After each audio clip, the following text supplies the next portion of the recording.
আমি জানি আমাদের এখানে গোয়েন্দা বিভাগের লোক আছে, কিন্তু তার সত্ত্বেও এ কথাটা আমাকে বলতেই হবে। বাংলাদেশ আজকে যেখানে দাঁড়িয়েছে এটার জন্য 70% দায়ী হলো বাংলাদেশের আর্মি এবং ব্যুরোক্রেসি।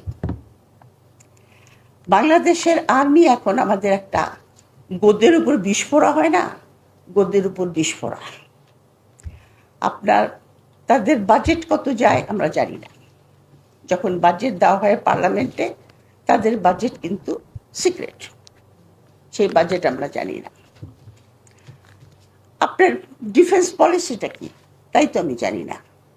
আপনার শত্রুকে আপনি যে প্রতিরক্ষা করছেন, প্লেন কিনছেন, ট্যাঙ্ক কিনছেন, অমুক কিনছেন, তো আমার শত্রুটাকে এটাকে তো আইডেন্টিফাই করতে হয় সবচেয়ে আগে।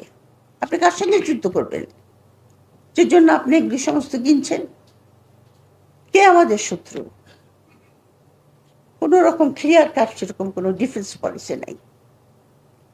আপনার একটি কাজে বাংলাদেশের আর্মি খুব অভ্যস্ত। এখন বর্তমানে তো বাংলাদেশের আর্মি সবচেয়ে বড়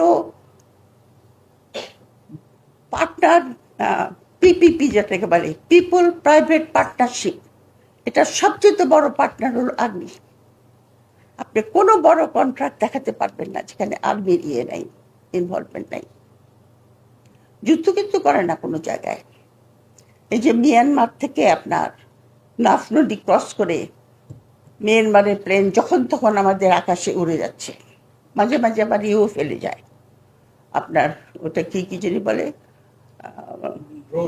ঝোর, হ্যাঁ, ওগুলো ফেলে চলে যায়, কিচ্ছু বলে না, ক্ষমতাই নাই কিছু করার। কিন্তু প্রত্যেকটা বিজনেসে তারা আছে।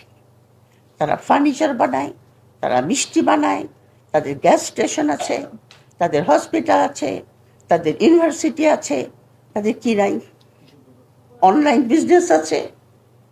আবার এক ভাই থাকে ডিওএইচএস, আমির লোক না, ভাড়া থাকে মিরপুরে। তো ওর বাসায় খেতে গেছে একদিন, তো মিষ্টি খেতে দিয়েছে আমাকে। আমরা মিষ্টি কিন্তু খুব ভালো করতে কিনছিস? বলে ওই যে আমাদের আর্মি ক্যাম্প আছে ওখানে জওয়ানরা মিষ্টি বানায়, মিষ্টি বানিয়ে বিক্রি করে। পৃথিবীতে কোনোদিন শুনি নাই আমি যে আর্মি আপনার মিষ্টি বানিয়ে বাজারে বিক্রি করে। আর্মি তো ডিফেন্সের কাজ করবে। ওই যে আপনার আমাদের বর্তমান প্রফেসর ইউনুসের একজন ইয়ে ছিলেন না, আপনার শিল্প মন্ত্রী বশির সাহেব, উনি তো ইনভেস্টিগেশন, উনি ইয়ে করতে গেছিলেন আর কি। তখন উনি বলেছিলেন আর্মির কাজ কি ফার্নিচার বানানো? আর্মি যে ড্রোন বানাবে।